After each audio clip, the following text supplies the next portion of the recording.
Roll. Ayun, good morning, good afternoon po sa inyo lahat. Ako po si Brad Homer Cruz, aka Striker Cruz Espiritu ng Acro News TV. Mga kapatid, nandito po ako ngayon sa Tanay, sa Barangay Tanay, Southville, no? Dito sa Tanay Rizal. Ngayon po, kung makikita nyo, ginagawa po ng ating mga kapatiran itong feeding program.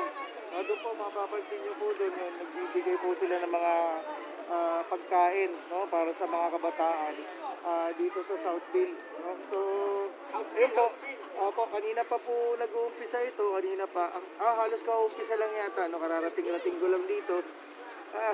Yun, so magkakaroon po tayo mamaya ng mga spot interview, no, andito rin po si Brad Bray Buying, no. Halika't lumapit po tayo para makita natin kung ano bang pinapakain nila rito. Yes,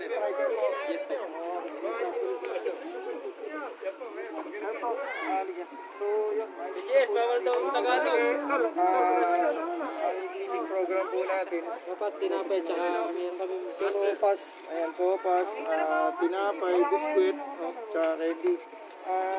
Please. Good afternoon po. Ano ba ba nila? Ilan taon na po kayo sa kapatiran? 11 years. 11 years na po. Matagal nyo na po bang ginagawa? Ano po pakiramdam mo? Masaya na. Masaya. Parang baka madapa kayo. di ba masaya po siya? Medyo pagod lang talaga. Kaya po, so yun, interview naman tayo dito sa kabila. Ganyan po talaga ang mukha niya. Ano pa pangalan nila? Ako pala si Frederick Chel, ang BGS ng Veritas Chapter. Sa ngayon po, simula nang naitayo namin ang Veritas Chapter, pang 6th wave na po namin ginagawa to. Simula po nung Pebrero. Sa ngayon po, basta saan po tuloy-tuloy lang ang gawain para sa mga kabataan at sa community. Sana sa masipag naming GS na si Ben Samson at sa Konseho ng Tanay, maraming salamat at sa suporta ng aming PBGS sa Provincial Council kay Brad Baying Javier, sa kila Brad Lawrence, sila Brad Manuel Lugod, at sa aming mga kapatid na nandito kay Brad Jeff Boys. Huwag sana kayong sumagsawang sumuporta at tumulong sa ating mga proyekto. Dito na lang, salamat din Brad Striker sa pagpunta. Long live at Makaparo. Long live po yan.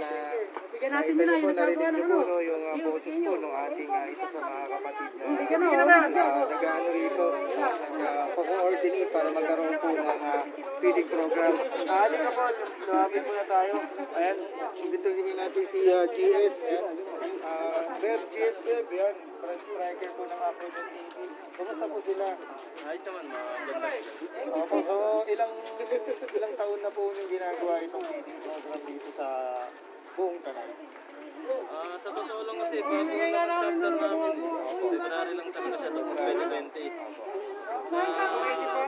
Sa loob ng February hanggang ngayon, nakaka-6 na namin na papiding. Ilang taon na po kayo sa kapatiran? 11 years. Sige, patagal-tagal na rin. So ano po maipapayo nyo sa mga bago nating saling sumasali ko sa Alpacaparo, yung mga neophytes po natin. Ano po payo nyo sa mga bago? Sa puso nyo lang pagsali sa ating kapatiran. Ito pa, baby! Huwag lalaki ang ulo, yun ang number 1 na sinasabi ko. Oo, talagang yun po. Nakikita nyo po kung gano'n. Salamat po, GS. Thank you po. Ayun, puntahan naman natin si Brad Buying, no? Itong, ito ang... Ayan, no? Ito po ang, ang heartthrob ng Rizal, no? Si Brad Bray Buying. Belated happy birthday. Yan. Thank you. Sana all. Yan. Ito, pagod pa sa biyahe ito, no? Pagod pa sa biyahe. Brad Buying, ilang taon na ba ginagawa natin itong feeding program na ba? Matagal na, wala pa naman noon. Ang Acro sa Rizal ay tumutulong na.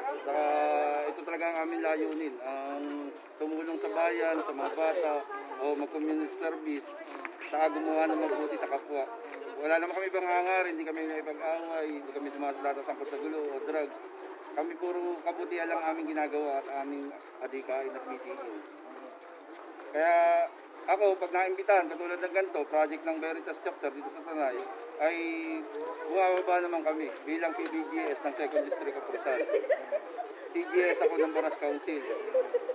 Ganito lang naman kami suportahan bawat project dito sa Rizal para mapatindi ang aming ugnayan, para mapalakas ang Alpha Kaparo dito sa Rizaleño. Eh, kami tutulungan. Kaya nagbibisiting kami sa bawat chapter at council. Balita ko, Brad Baying, isa mga ikarating October 24. Meron tayong blood donation no, na mangyayari sa Paras. At tama ba yung nabasa ko? Oo, Brad. Magkakameron kami ng bloodletting sa ibang lista cover court na bago kasi dapat sa gym ng Baras. Ginawa sa ibang lista cover court kasi under renovation ang aming gym. Yun nga po. Sa October 20. Brad Baying, nagpalista na rin ako dyan kasama si Mrs. Dalawa kami, magbibigay na rin kami ng dugo. Thank you, Brad. Malaking tulong sa amin yan. Maraming salamat. Hindi mo natatanong, Brad, type AB positive tayo, kaya malaking bagay, no? Medyo mahal. Class A pala ang dugo niya. Talaga. Ngayon po, so, yan po, makikita nyo po talaga, sobrang saya rito ng mga bata, no? Kuha natin. Brad, thank you, ha? Brad, thank you. Ng mga bata, ayun, okay ba? Masarap ba? Ano masasabi mo? Masarap ba yung kinakain mo? Yun, talaga naman. So makita niyo po, no, tuwang-tuwa po yung mga bata dito. Talaga po, halos lahat naman po, no? Pati po yung mga gumagawa ng Meralco, yan. Lahat po sila kumakain din talaga. Tapos kuhanan po natin yung mga kapatid natin dito. Talaga po, ayan, no? At makita niyo po talagang nakabox po talaga sila, no? Ayan. Reporting po tayo for Acro News TV. Siguro baka pwede natin interviewin yung kabila.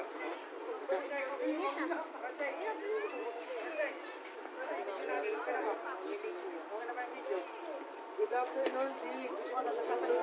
Ano po pangalan nila? Konting interview lang po. Ano po pangalan nila? Una ibang pangalan. Kahit ano po, ano po pangalan nila? Gano'n nyo na po katagal ginagawa ito, ma'am? Since nung sumali ako ng Tawagama. Apo.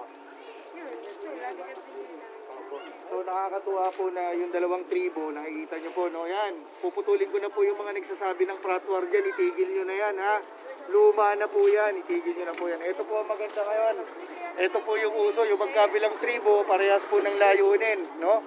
Yung pagtulong sa kapwa, hindi po yung away, no po? Ayun, thank you po ma'am. Thank you po sa interview. Sana dumami pa yung sopa.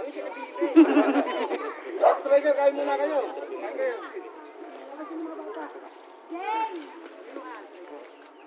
Ma'am. Yan po ang butihin naming sponsor. Yan no, ang sponsor namin. Long live, madam! Long live! Elaine po. Ilang taon na po kayo sa samahan? Wala niyo po ba kayo? Mrs. pala kayo ni GS. Bakit niyo po ginagawang tumulong sa ganito?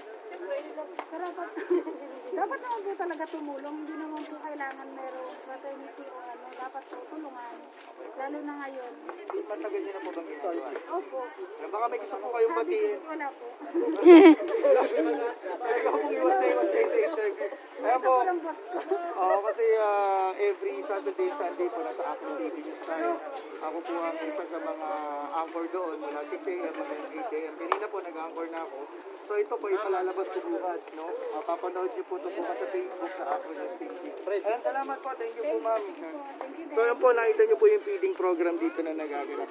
So, hindi lang po dito, makikita niyo po yung mga bata din sa kabila. Yung mga bata po dito sa kabila, talagang enjoy po sila. Kasi ito po yung mga kabrad natin, no? Ayan, ulitin natin yung mga kabrad natin.